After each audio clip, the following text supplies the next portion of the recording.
दर्शक महानुभाव नमस्कार। हाम्रो च्यानल समाचारपाटी.com मा यहाँहरूलाई हार्दिक स्वागत छ। सदाको झैं आज पनि हामी उपस्थित भइसकेका छौं आजका मुख्य समाचार लिएर। हामीलाई अन्तिमसम्म हेर्नुहोला दर्शक महानुभाव। हाम्रो मेहनतका लागि यो भिडियोमा एउटा लाइक अवश्य गरिदिनु होला। पलपलको न्यूज अपडेटका लागि हाम्रो च्यानल सब्स्क्राइब गर्नुहोस् अनि नजिकै आउने बेल आइकनलाई क्लिक गर्नुहोला। आउनुहोस् दर्शक महानुभाव, आजका मुख्य समाचार सुरु गरौं। कोरोना अपडेटबाट पछिल्लो 24 घण्टामा थप 879 जनामा कोरोना भाइरस कोभिड-19 को संक्रमण पुष्टि भएको छ। देशभरका प्रयोगशालामा 5242 नमुना परीक्षण गर्दा उनीहरूमा संक्रमण पुष्टि भएको हो। यो सँगै नेपालमा कुल संक्रमितको संख्या 2,47,593 पुगेको छ। उनीहरूमध्ये 2,34,231 जना संक्रमण मुक्त भएका छन् भने 1,689 जनाको मृत्यु भएको स्वास्थ्य तथा जनसङ्ख्या मन्त्रालयले जनाएको छ। अहिले देशभर 11,673 जना सक्रिय संक्रमित रहेका छन्। आउनुहोस् दर्शक महानुभावको समाचारतर्फ लागौं। सत्तारूढ नेपाल कम्युनिस्ट पार्टी नेकपाका कार्यकारी अध्यक्ष पुष्पकमल दाहाल प्रचण्डसँग स्थायी कमिटी सदस्य शंकर पोखरेलले भेटवार्ता गर्नुभएको छ।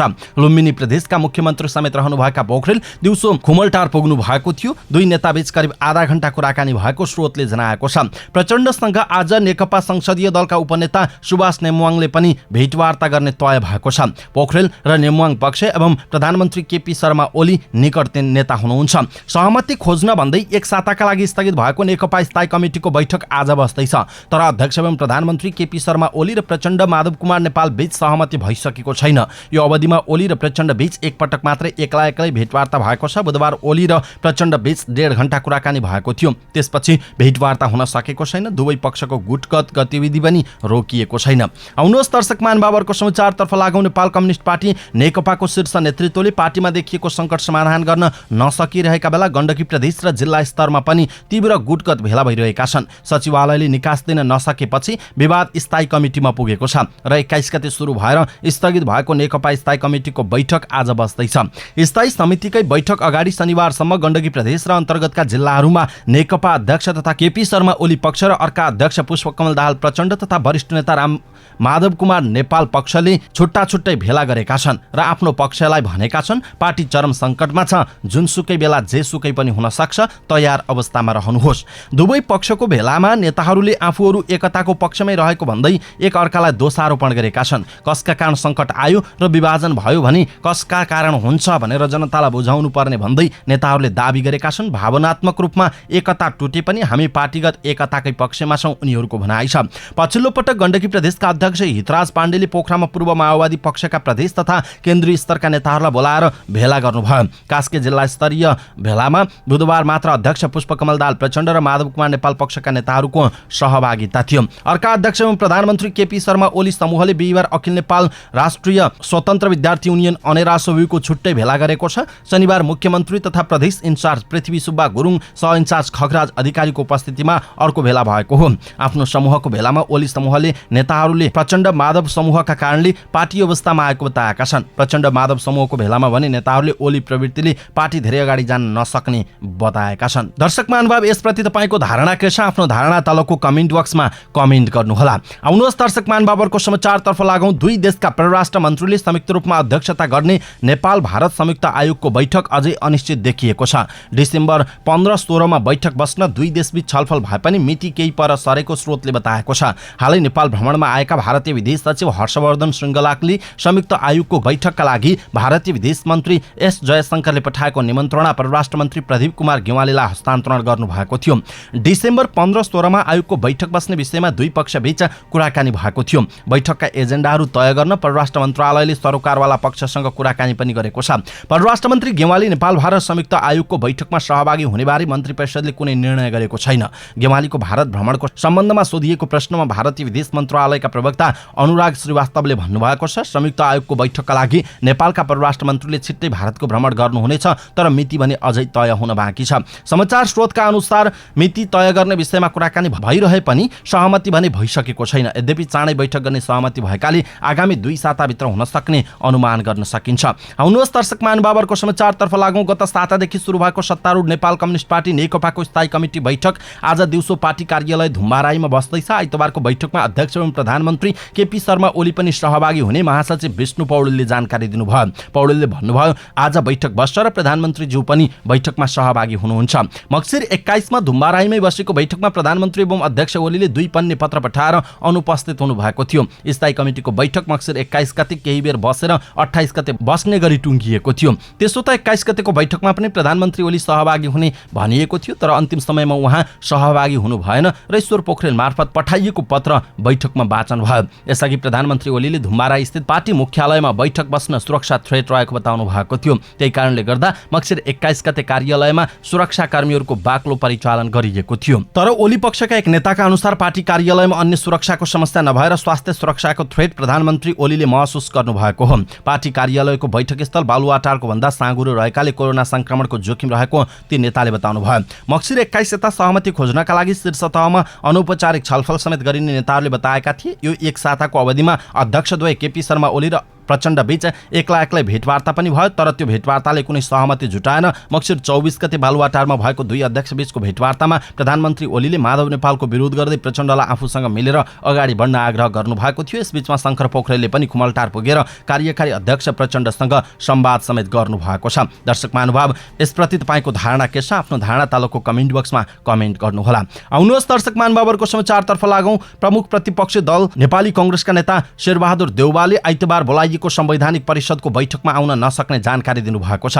प्रधानमन्त्री केपी शर्मा ओलीले परिषदको बैठक आइतबार बिहान 9 बजेका लागि बोलाउनु भएको छ। अख्तियार दुरुपयोग अनुसन्धान आयोग, निर्वाचन आयोग लगायतका संवैधानिक अङ्गहरूमा रिक्त पदमा पदपूर्ति गर्ने तयारीका साथ संवैधानिक परिषदको बैठक बोलाइएको प्रधानमन्त्री निकट स्रोतले बताएको छ। तर देउवाले 29 गते सरकार विरुद्ध देशभर विरोध प्रदर्शन कार्यक्रम रहेको भन्दै त्यसअघि संवैधानिक परिषदको बैठकमा सहभागी हुन नसक्ने सन्देश दिनुभएको छ। आउनुहोस् दर्शक महानुभावहरूको समाचारतर्फ लागौँ। नेपाली कांग्रेसका नेता कृष्ण प्रसाद सिटौलालाई कोरोना संक्रमण पुष्टि भएको छ। आफू संक्रमित भएको जानकारी सिटौला आफैले सामाजिक सञ्जाल मार्फत दिनुभएको छ।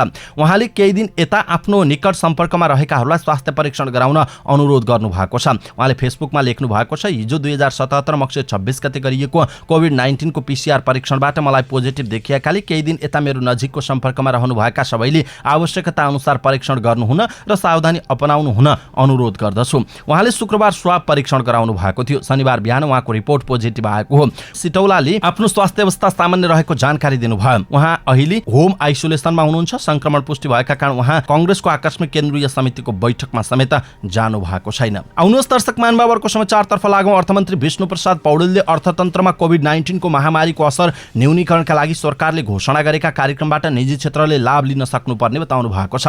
नेपाल आर्थिक पत्रकार संघ नाफिजको 5औं महासभालाई बुधबार काठमाडौँमा सम्बोधन गर्दै अर्थमन्त्री पौडेलले कोभिडबाट प्रभावित अर्थतन्त्रलाई जोगाउन सरकारले ल्याएका राहतका प्याकेजबाट निजी क्षेत्रले अधिकतम लाभ लिन सक्नुपर्ने बताउनु भयो। सरकारले घोषणा गरेका राहत, सहुलियत र उत्प्रेरणाका कार्यक्रमको अधिकतम उपयोग गरी निजी क्षेत्रले गर्न सके देशको अर्थतन्त्रलाई पुरानै लयमा फर्काउन सकिने दाबी समेत गर्नुभयो। सरकारले घोषणा गरेका यस्ता प्रबन्धहरू पर्याप्त नभएमा निजी क्षेत्रसँग छलफल गर्न आफू तयार रहेको पनि पौडेलले बताउनु भयो। यस्तै कोभिडबाट प्रभावित भएको अर्थतन्त्रलाई माथि उठाउन सरकारले के कस्ता निर्णय गर्नुपर्छ भनेर स्पष्ट सुझाव दिन समेत उहाँले निजी क्षेत्रसँग आग्रह गर्नुभयो।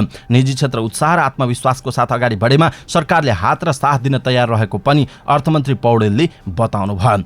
आउनुहोस् दर्शक महानुभावहरूको समाचारतर्फ लागौँ। भूमि सम्बन्धी समस्या समाधान आयोगले गण्डकी प्रदेशका 36 वटा पालिकासँग कार्य सम्झौता गरेको छ।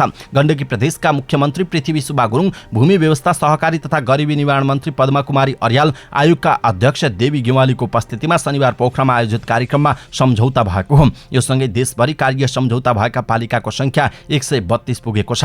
आयोगका प्रवक्ता भीमबहादुर कार्कीका अनुसार 22 मक्सिर यता प्रदेश 1 मा 28, प्रदेश 2 मा 22, बागमती प्रदेशका 32 वटा पालिकासँग सम्झौता गरिसकिएको छ। आयोगले 27 कार्तिकमा 7 प्रदेशका 2-2 वटा पालिकासँग कार्य सम्झौता गरेको थियो। 28 मक्सिरमा लुम्बिनी, 30 मक्सिरमा कर्णाली र 2 पुसमा सुदूरपश्चिम प्रदेशमा कार्यक्रम गरेर थप पालिकाहरूसँग सम्झौता गरिने प्रवक्ता कार्कीको भनाइ छ। उहाँका अनुसार लुम्बिनी प्रदेशमा 24, कर्णालीमा 18 र धनगढीमा 14 वटा पालिकासँग सम्झौता हुन लागिरहेको छ। आउनुहोस् दर्शक महानुभावहरूको समाचारतर्फ लागौँ। निजी मिलहरूबाट उखुको भुक्तानी नपाएपछि सर्लाहीका किसान आन्दोलन गर्न काठमाडौँ पुगेका छन्। उखु किसान सङ्घर्ष समिति सर्लाहीको अगुवाईमा आफूहरू काठमाडौँ आएको किसान हरिश्याम यादवले बताउनु भयो। आइतबार बिहान 11 बजेदेखि माइतीघरमा आन्दोलन थाल्ने उनीहरूको तयारी छ। उखु किसान सङ्घर्ष समितिका संरक्षक राकेश मिश्रका अनुसार केही काठमाडौँ ओर्लिसकेका छन् भने कोही आउँदैछन्। यसपटकको आन्दोलनमा 1000 किसानले सहभागिता जनाउने मिश्रको भनाइ भनाइ छ। चिनी मिलबाट वर्षौंदेखि भुक्तानी नपाएर पीडित बनेका किसानहरू सरकारले समेत झुलाएको गुनासो गरेका छन्। गत वर्ष उद्योग वाणिज्य तथा आपूर्ति मन्त्रालयले 1 महिनाभित्र भुक्तानी दिलाइदिने भनेर पुष 18 मा किसानहरूसँग सहमति गरेको थियो। तर 1 वर्ष बित्दा पनि किसानले सबै रकम पाएका छैनन्। सरकारी तथ्याङ्क अनुसार उखु मिलसँग किसानले अझै 52 करोड भन्दा धेरै बक्यौता पाउनु पर्नेछ। श्रीराम सुगर मिलले 26 करोड, इन्दिरा सुगर मिलले 4 करोड 70 लाख, लुम्बिनी सुगर मिलले 8 करोड 41 लाख र अन्नपूर्ण सुगर मिलले 17 करोड रुपैयाँ उखु किसानलाई बुझाउन बाँकी छ। इन्दिरा र अन्नपूर्ण तथा श्रीराम सुगर मिलले किसानको बक्यौता तिर्न जग्गा बिक्रीको प्रस्ताव राखेको मन्त्रालयकी सहप्रवक्ता उर्मिला केसीले बताउनु भएको छ। आउनुहोस् दर्शक महानुभावहरूको समाचारतर्फ लागौं। विदेशबाट निवृत्त भरण पाइरहेकाहरूले पनि सामाजिक सुरक्षा भत्ता पाउने भएका छन्। सामाजिक सुरक्षा ऐन 2075 लाई संशोधन गर्न बनेको अध्यादेश मार्फत विदेशबाट पेन्सन पाउनेहरूका लागि यस्तो व्यवस्था गरिएको हो। अध्यादेश मार्फत ऐनको दफा 15 को ग मा रहेको अन्य कुनै प्रकारले नियमित रूपले पारिश्रमिक, निवृत्त भरण, अवकाश सुविधा एवं अन्य सुविधा पाइरहेको व्यक्तिले सामाजिक सुरक्षा भत्ता नपाउने व्यवस्था खारेज गरिएको हो। नेपाल सरकार, प्रदेश सरकार र स्थानीय तहको पूर्ण वा आंशिक स्वामित्व भएको संस्थाबाट पारिश्रमिक, निवृत्ति भरण, अवकाश सुविधा वा अन्य कुनै सुविधा पाइरहेकाहरूले भने सामाजिक सुरक्षा भत्ता पाउने छैनन्। त्यस्तै कुनै सरकारी वा सार्वजनिक पदमा नियुक्ति, निर्वाचित वा मनोनित भई बहाल रहेका व्यक्तिका लागि पनि यस्तो भत्ताको व्यवस्था गरिएको छैन। ऐनको यही दफामा टेकेर गत असार 17 मा गृहमन्त्री रामबहादुर थापाले विदेशी सरकारबाट नियमित रूपले निवृत्ति भरण प्राप्त गरिरहेका नेपाली नागरिकलाई सामाजिक सुरक्षा भत्ता बन्द गर्ने निर्णय गर्नुभएको थियो। गृहको यो परिपत्रपछि स्थानीय तहहरूले सामाजिक सुरक्षा भत्ता दिन बन्द गरेका थिए। दर्शक महानुभाव, यसप्रति तपाईँको धारणा के छ? आफ्नो धारणा तालुकको कमेन्ट बक्समा कमेन्ट गर्नुहोला। आउनुहोस् दर्शक महानुभावहरूको समाचारतर्फ लागौं। पछिल्लो 2 हप्तामा काठमाडौँका विभिन्न क्षेत्रमा अनियमित रूपमा लाइन जाने समस्या बढेको छ। साँझमा बिजुली जाने क्रम बाक्लिएकाले समस्या परेको कुलेश्वरकी भारती वास्तोला बताउनुहुन्छ। पानेश्वरमा कफी पसल चलाएका सङ्गम भट्टराई दिउँसो पनि पटक पटक बत्ती जाँदा व्यापार घट्ने अवस्था भएको बताउनुहुन्छ। टेकु, कालीमाटी, कलङ्की क्षेत्रमा पनि यस्तै समस्या छ। रिङ रोड आसपासको क्षेत्रमा बिजुली काटिने समस्या अझै धेरै छ। दिउँसो 2-4 घण्टा नै बिजुली नआउन थालेपछि स्थानीयले अघोषित लोड सेडिङ भन्न थालेका छन्। कतिले यसलाई कुलमानी घिसिङको बहिर्गमनसँग जोडेर सामाजिक सञ्जालमा चर्को प्रतिक्रिया दिइरहेका छन्। नेपाल विद्युत प्राधिकरण भने हिउँदमा लोड अर्थात् माग बढ्दा वितरण र प्रसारण लाइनमा समस्या भएर झ्याप्प बिजुली जाने समस्या आएको बताउँछ। प्राधिकरणका कायम मुकायम कार्यकारी निर्देशक हितेन्द्रदेव साक्यका अनुसार अहिले विभिन्न क्षेत्रमा झ्याप्प लाइन जानुको फरक कारण छन्। रिङ रोड आसपासका क्षेत्रमा सडक विस्तारको कामका लागि बिजुली काट्नु परेको उहाँको भनाइ छ। प्रणाली सुधार गर्दा पनि बिजुली जाने गरेको साक्यको भनाइ छ। उहाँका अनुसार बानेश्वरमा भर्खरै 17 MVA ट्रान्सफर हटाएर 30 MVA क्षमताको राखिएको छ। दर्शक महानुभाव, यसप्रति तपाईँको धारणा के छ? आफ्नो धारणा तलको कमेन्ट बक्समा कमेन्ट गर्नुहोला। आउनुहोस् दर्शक महानुभावहरूको समाचारतर्फ लागौं। नेपाल आयल निगमले पेट्रोलियम पदार्थको मूल्य बढाएको छ। शनिबार राति 12 बजेदेखि लागू हुने गरी पेट्रोलमा 1 रुपैयाँ र डिजेलमा तथा मट्टीतेलमा 2 रुपैयाँले मूल्य बढेको निगमका प्रवक्ता विनितमणि उपाध्यायले जानकारी दिनुभयो। नयाँ मूल्य अनुसार पेट्रोलको खुद्रा बिक्री मूल्य 108 रुपैयाँ पुगेको छ भने डिजेल तथा मट्टीतेलको 79 रुपैयाँ प्रति लिटर कायम भएको निगमले जनाएको छ। डिसेम्बर 1 मा आईओसीबाट प्राप्त नयाँ मूल्य सूची अनुसार इन्धनको भाग बढेर प्राप्त भएका कारण स्वचालित मूल्य कार्यान्वयन कार्यविधि अनुसार मूल्य समायोजन गरिएको निगमको दाबी रहेको छ। आउनुहोस् दर्शक महानुभावहरूको समाचारतर्फ लागौं। नेपालमा पहिलो पटक अहिलेसम्मकै अत्याधिक उचाइमा जंगली पाटे बाघ भेटिएको छ। स्वचालित क्यामेराको सहायताले सो बाघ कैद गरिएको हो। नेपालमा अहिलेसम्म सो उचाइमा बाघ नभेटिएको सरकारी अधिकारीहरू बताउँछन्। वन तथा भू संरक्षण विभागका अनुसार रोयल बंगाल टाइगरले परिचित सो बाघको तस्बिर इलाम जिल्लामा समुद्री सतहबाट 3165 मिटर उचाइमा गत नोभेम्बर 13 देखि 21 को बीचमा कैद गरिएको हो। यस अगाडि भुटानमा सन् 2018 मा 4038 मिटर उचाइमा र भारतको अरुणाञ्चल प्रदेशमा 3630 मिटर उचाइमा बाघ भेटिएको थियो। नेपालमा भने डडेलधुरा जिल्लामा 2500 मिटर उचाइमा बाघ पाइएको छ। जलवायु परिवर्तनका कारण बाघहरू उच्च वेगमा चढ्न थालेको विज्ञहरू बताउँछन्। सो प्रजातिको बाघ लोपोन्मुख मानिन्छ। आउनुहोस् दर्शक महानुभावहरूको समाचारतर्फ लागौं। फुल टिपी प्यासेन्जरलाई दिन खोज्दा प्याराग्लाइडिङ दुर्घटना भएको पाइएको छ। नेपाल हवाई खेलकुद संस्था NAA ले गरेको अध्ययनले दुर्घटनामा प्यारा पाइलट नै दोषी भएको निष्कर्ष निकालेको छ।